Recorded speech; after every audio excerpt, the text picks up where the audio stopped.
Hola a todos, espero que estén muy bien. En este video vamos a ver sobre la economía argentina durante la primera presidencia de Perón. Para comenzar, nos parece conveniente explicar sobre quién fue Perón y sus inicios. Juan Domingo Perón nació el 8 de octubre de 1895 en Lobos, Argentina. Se formó académicamente en el Colegio Militar de la Nación, donde se egresó como subteniente de infantería en el año 1913.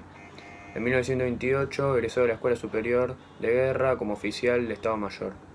Como militar tuvo una participación menor en el golpe de Estado de 1930 y en 1932 fue nombrado como secretario del ministro de Guerra durante la presidencia de Justo. Entre 1939 y 1941 operó como agregado militar en la Italia de Benito Mussolini y al regresar a la Argentina tuvo contacto con el Grupo de Oficiales Unidos.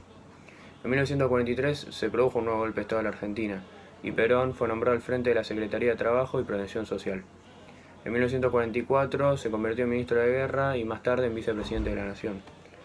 Luego fue presidente de la Argentina durante 3 periodos, desde 1946 a 1952, desde 1953 a 1955 y de 1973 a 1974. Murió el 1 de julio del 74 mientras transcurría su última presidencia. Perón fue sin duda un personaje trascendental en la historia argentina, ya que ideó y formó el peronismo, fuerza política y movimiento popular que gobernó y gobierna la Argentina actualmente. Ahora, ya habiendo presentado a Perón, nos podemos centrar en la economía de su primera presidencia. En la Argentina, previo a los años de la presidencia de Juan Domingo Perón, ponderaba como sistema económico la industrialización por sustitución de importaciones, es decir, una industrialización repentina del país a causa de la gran devaluación del año 1929, en la que la producción agropecuaria dejó de ser un método redituable para sostener al país y por necesidad o urgencia hubo que cambiar el sistema económico. En esa época se comenzó a favorecer la producción, bélica mayoritariamente, en un contexto en el que la guerra se aproximaba. Luego ocurre un hecho trascendental en la historia mundial, con grandes repercusiones tanto en Europa como en Argentina, como lo fue la Segunda Guerra Mundial. Pasado este conflicto, en el año 45 y 46, las nacionalizaciones y estatizaciones de empresas en Europa fueron corrientes. La economía argentina entonces presentaba dos características en cuanto a su economía, luego del conflicto internacional. Por un lado, se disponía de divisas acumuladas en virtud de varios años de balanza comercial favorable, resultado en parte a la restricción de importaciones a causa de la guerra. Luego del conflicto, los precios de los productos agropecuarios en alza apoyaron este saldo favorable.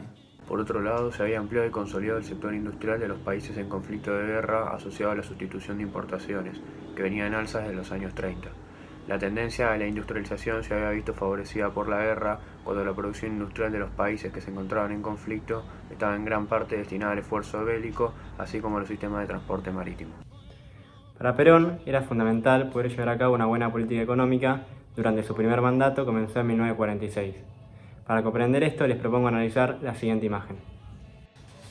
Perón creía que si ponía a funcionar la economía, iba también a poner a funcionar a la política interna y a la política social. Para desarrollar su plan económico tomó ideas del estado de bienestar ideado por Keynes. En este marco desarrolló un plan quinquenal, es decir, un plan que se propone a cumplir sus objetivos en un lapso de 5 años. Este plan reunía una cantidad importante de los instrumentos legales para llevar a cabo el plan económico. Dentro de los principales objetivos de este plan se encontraban los siguientes: desarrollar y potenciar la industria liviana, como por ejemplo la industria textil y la industria alimentaria, prever las necesidades de materia prima de origen nacional, combustibles, energía eléctrica tanto hidráulica como térmica, maquinarias y transporte, conocer y verificar el estado y la eficiencia de los sistemas de explotación, producción y distribución de esos elementos, desarrollar un programa mínimo de inversiones para asegurarse los suministros de materias, energía y combustible, y descentralizar y desarrollar la industria, diversificar la producción, las vías de comunicación y los medios de transporte, y aumentar los mercados consumidores. Simultáneamente, Perón retomó e impulsó una política general de nacionalizaciones. En cuanto a servicios públicos, nacionalizó los servicios telefónicos y los ferrocarriles. Este último fue considerado un hecho simbólico, ya que estos habían sido convertidos desde los años 30 por muchos políticos e intelectuales en la expresión más clara de la dependencia económica del Reino Unido. También expropió los colectivos y los troles.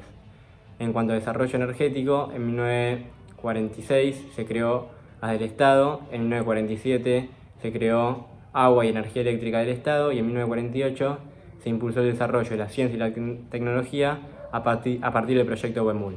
Finalmente, en cuanto a transporte, En 1946 se desarrolló la flota mercante y en 1950 se creó Aerolíneas Argentinas. También, en el marco de esta política económica, se creó el Instituto Argentino para la Producción del Intercambio, mayormente conocido como IAPI, quien tenía como finalidad centralizar el comercio exterior y lograr transferir recursos a los distintos sectores económicos. El IAPI funcionaba bajo la órbita del Banco Central y su director era el economista y presidente del Banco Central Miguel Miranda. El IAPI también puede intervenir firmemente en el comercio exterior comprando a los productores y vendiendo en el mercado externo. Además, el IAPI subsidiaba la producción de algunos bienes y reasignaba recursos entre los diversos sectores económicos. Con todo esto, el IAPI fue una herramienta muy utilizada durante la primera presidencia de Perón. El IAPI también tenía como objetivo la comprobación de productos para venderlos en el exterior, logrando así manejar el comercio exterior, controlar y proteger los precios, otorgar préstamos para el desarrollo de la agronomía, subsidiar la producción de algunos bienes y reasignar recursos entre los distintos sectores económicos. A su vez, quebró la relación entre el precio internacional y el precio local de los bienes de exportación. De esta manera, consolidó el crecimiento de los salarios reales en Argentina. En agregado, el IAPI fue considerado una herramienta utilizada para defender la economía local durante los años de posguerra, apuntando a sostener la industria liviana relacionada estrechamente con la ampliación del consumo popular. En el centro de esta política estaba la decisión del gobierno de lograr una mejora en los salarios reales, lo cual implicaría una buena situación de empleo y la redistribución de la riqueza. Esta decisión se establecía en convicciones económicas y cálculos políticos, ya que beneficiaba a los sectores populares, los cuales eran la base principal del peronismo. La mejora de los salarios actuaría como motor para la demanda interna, que a su vez sostendría las posibilidades de expansión de la economía del país y desarrollo social. Así, el incremento de los salarios reales fue del 50%, aumentando las capacidades de consumo y ahorro en los sectores populares. Tanto los sectores populares como los medios se vieron beneficiados por esta toma de medidas. Es importante remarcar que las intervenciones en la economía estaban fundadas en un punto de vista que se había difundido en aquellos años, pero que hundía sus raíces en periodos previos. Las poblaciones no podían estar condenadas a sufrir la desocupación o la miseria, sino que el gobierno debía erradicarlas. Para ello, Perón dispuso de dos instrumentos decisivos. El primero, intensificar la explotación de las fuentes de producción existentes o incorporar las que se mantenían inexploradas. Y por otra parte, representar a la política social como el instrumento más apto para operar una redistribución más equitativa de la riqueza y elevar al máximo el nivel de vida de la población. El mejor camino es crear un régimen de abundancia, ya que no es concebible la justicia social en medio de la escasez. El gobierno no se propuso eliminar o destruir clases, sino anular aquellas que no comprenden la realidad histórica. Y bueno, hasta aquí llegó nuestra explicación del día de hoy sobre la economía durante la primera presidencia de Juan Domingo Perón. Esperemos que les haya servido y hayan entendido lo mayor posible.